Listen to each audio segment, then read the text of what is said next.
Hello, everyone, and welcome. I'm really glad you could join me today because we're about to dive into one of my absolute favorite topics: how to ignite and sustain that unstoppable motivation for language learning. You know, the kind of motivation that doesn't fizzle out after a few weeks, but sticks with you through every grammar exercise, speaking practice, and vocabulary drill. My name is Sam, and as a psychologist who specializes in motivation and language acquisition, I've seen firsthand how crucial it is for all of us, regardless of our background or goals, to figure out how to keep that drive alive. Because let's be honest, we've all had those moments when our motivation suddenly deflates, and we feel stuck, disappointed, or even overwhelmed by everything there is to learn. If you can relate, don't worry, you're not alone, and there's a lot we can do about it. I want you to imagine a scenario. You wake up in the morning with a sense of excitement about diving into your language studies. You can't wait to practice new phrases, explore the nuances of pronunciation, and challenge yourself with fresh reading materials. You look forward to the process. It's not a chore, it's something that truly energizes you. That scenario might sound idealistic, but it's absolutely possible. In fact, today I'm going to share evidence-based strategies from psychology and neuroscience that'll help you tap into that enthusiasm consistently. Because once you understand how your brain works, you can flip the right switches, change your perspective, and unlock motivation whenever you need it. Let's start by talking about a crucial concept known as the growth mindset. This idea, championed by psychologist Carol Dweck, essentially says that our abilities can expand with time, effort, and the right strategies. If you have a growth mindset about language learning, you believe you can become fluent as long as you keep adapting your methods and investing in regular practice.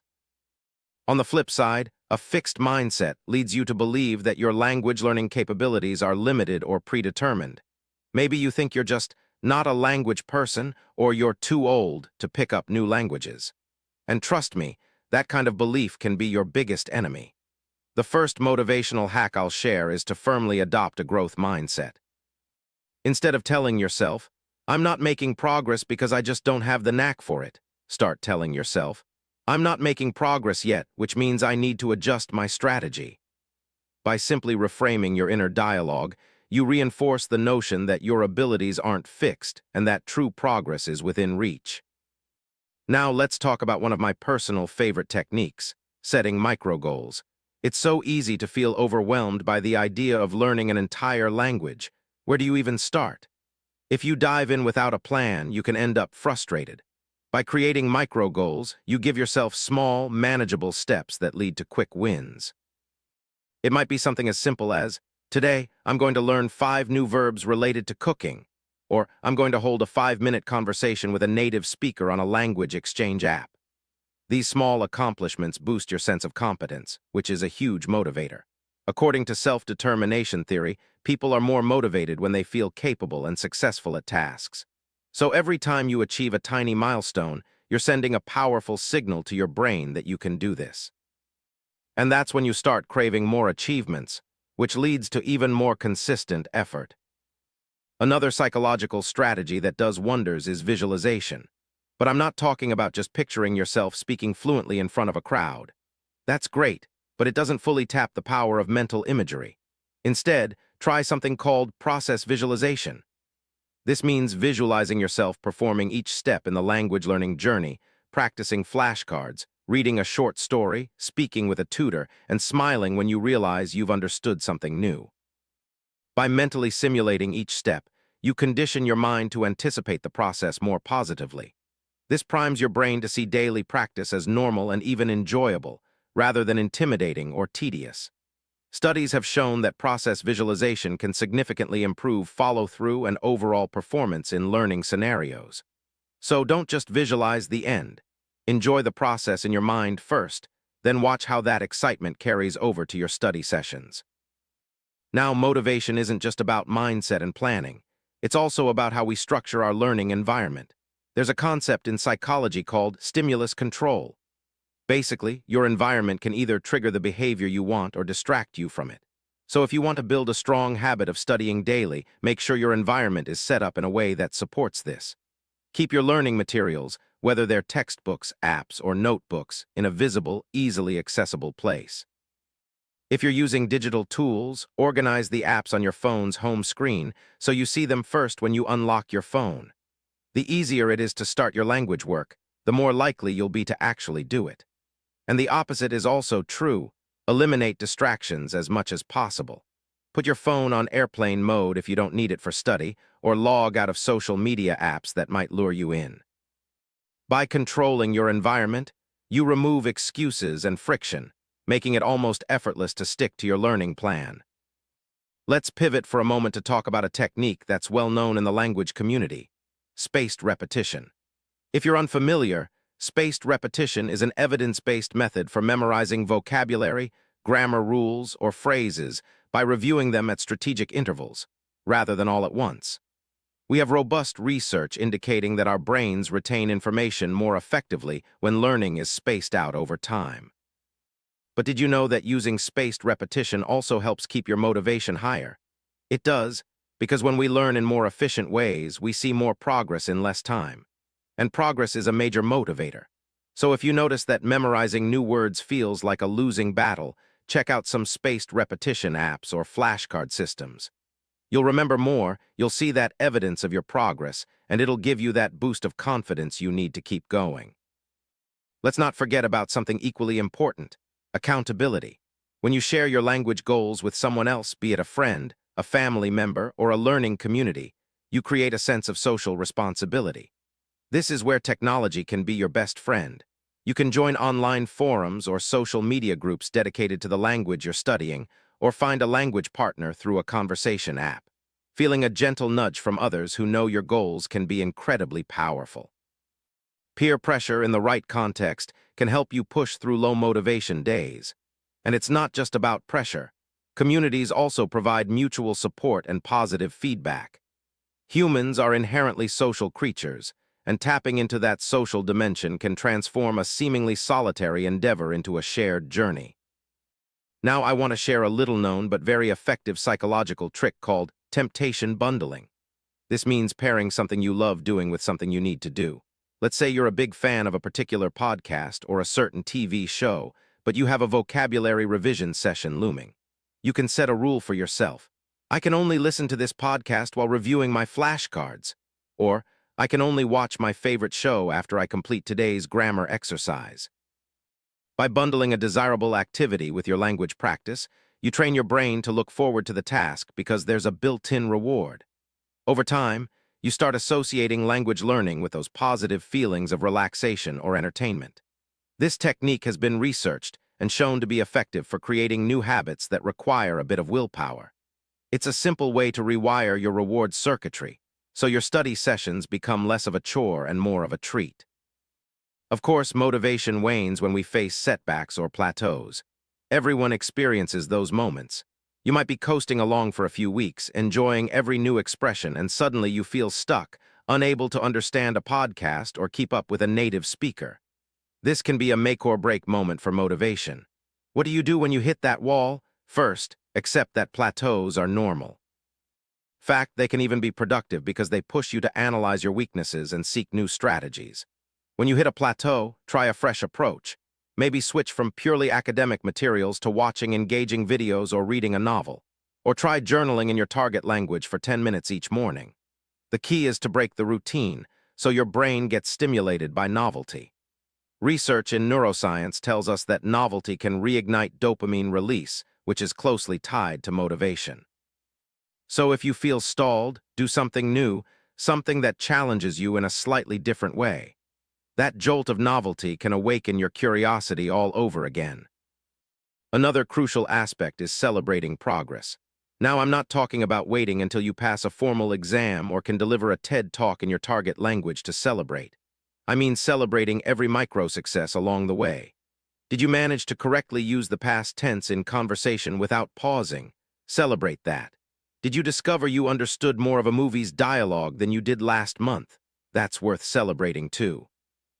In psychological terms, this is positive reinforcement. Your brain learns that these small wins feel good, so it seeks more opportunities to replicate them. You could treat yourself to your favorite snack, do a little happy dance, or even text a friend to share your mini victory. The actual reward isn't as important as the acknowledgement that you've achieved something. Over time, these celebrations embed the learning habit deeper into your daily life. Now we can't talk about motivation without mentioning the role of emotion in learning. There's a powerful concept known as the affective filter in language acquisition theory, which suggests that emotions like anxiety, stress, or boredom can block your ability to absorb new material. Conversely, when you're relaxed, curious, and enjoying yourself, your brain is far more receptive. So if you're forcing yourself to slog through dry grammar exercises for hours, you might be sabotaging your progress. Instead, try to keep learning fun and emotionally engaging. This could involve humor. Maybe watch comedy clips in the target language or learn slang from a funny TV series. Laughter and lightheartedness reduce stress and lower that affective filter, making it easier for new words and structures to sink in. Remember, you don't need to be super serious all the time to learn effectively. In many cases, fun is the secret weapon that keeps motivation high. I also want to highlight the power of setting a clear why. Ask yourself, why are you learning this language in the first place? Is it to connect with family, to open up career opportunities, or maybe just to explore a culture you've always admired? Write down your why in a few simple but heartfelt sentences. Keep it visible on your desk, your phone's lock screen, or anywhere you can see it daily. When we ground our actions in a meaningful purpose, we tap into a deeper level of motivation, one that goes beyond fleeting excitement. This deeper motivation can carry you through challenges and keep you focused on the end goal. It transforms learning from something I should do into something I'm committed to because it aligns with who I want to be. Let's talk briefly about perfectionism. Many language learners get paralyzed by the fear of making mistakes, especially when speaking. Perfectionism can become a motivational killer because it sets unrealistic standards. You're going to make mistakes. It's part of the process. In fact, making mistakes is one of the best ways to learn because errors highlight gaps in your knowledge. If you reframe mistakes as learning opportunities rather than failures, you free yourself from the paralysis of perfectionism. Remember, it's better to speak imperfectly and improve gradually than to avoid speaking and never progress at all. Aim for consistent improvement, not flawless performance. Now here's a neat neuroscience tidbit for you. Every time you experience a small success or an aha moment in your language study, your brain releases dopamine. Dopamine isn't just a pleasure chemical. It also reinforces learning and motivation pathways. That's why it's so helpful to break tasks into small enough pieces that you can experience that little hit of accomplishment frequently. You want your brain to celebrate these micro-victories often. That's another reason large, vague goals can be dangerous. They delay your sense of reward, meaning you might slog away for weeks without feeling like you're getting anywhere. Instead, by targeting smaller, more immediate objectives, you keep that motivational engine running. Here's something else that might be helpful: creating a personalized ritual around your study time. This might sound minor, but rituals have a grounding effect on your behavior. For example, you could have a brief mindfulness session or a cup of tea before you open your textbook. Over time, the ritual itself begins to signal your brain that it's language learning time, which mentally prepares you for the task. Plus, rituals can become comforting, especially on days when you're not feeling at your peak. It's like having a small anchor that roots you in the habit, even when external circumstances aren't perfect. Let me emphasize, too, the importance of reflection. Spend a few minutes at the end of each study session asking yourself, what did I do well? What can I improve next time? And how do I feel about my progress? This reflective practice is crucial in psychology for building self-awareness. When you articulate what went right and acknowledge the areas you want to sharpen, you cultivate a mindset of continuous improvement. This reflection also gives you insight into your emotional relationship with the language, which can help you adjust strategies to maintain that positive momentum. Finally, remember that motivation is fluid. It ebbs and flows. The trick is to have enough tools in your arsenal so that when motivation dips, you know how to handle it. Revisit your why, switch up your resources, lean on your community, or even just give yourself permission to take a short break if you need it. Temporary rest is better than permanent burnout. Because ultimately, the joy of language learning isn't about perfect consistency every single day. It's about returning to it again and again, with renewed energy and enthusiasm each time. If you've stayed with me this far, you already have a strong interest in staying motivated, and that's wonderful. Take these insights and experiment with them.